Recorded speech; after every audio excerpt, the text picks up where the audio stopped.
Haya Model Townhouse. Si Haya. Ito yung sala. Maluwag siya kasi ang lot area nito 44, ang floor area nito, lot area nito 54, ang floor area nito 44, kaya maluwag siya. Ito yung sala. Ito din po yun ang kanyang kusina. Pero kung mag-turnover to, hindi po ito kasali. Ito lang po yung kasali. Yan. Tapos, ito po yung CR niya. Kasama po yung yan.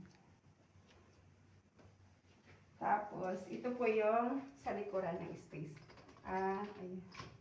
Sarado. May space po siya doon ng 2 meters. Tapos, dito naman po tayo sa taas.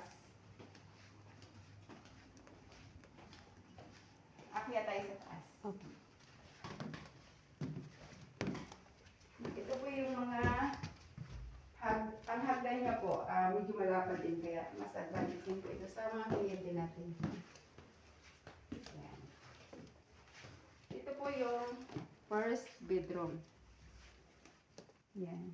First bedroom niya. Maluwag din kahit paano, pwede po ito sa mga anak nyo. Next, ito po yung second bedroom. Yan. Maganda din po siya, parang katulad din sa katabi. Paluwag. Tapos ito yung pinaka last. Yan, master bedroom siya. Kaya pwede po ito gagawing 3 kwarto. Ang turnover po nito, bird type lang siya. Kaya kayo na po ang magagawa ng style ng inyong bahay kung gusto nyong gayahin ang ganitong model. Model lang po ito siya. Ang turnover po nito, wala po siyang tiles. Wala din po partition ng mga kwarto. Kayo pong maglalagay lahat.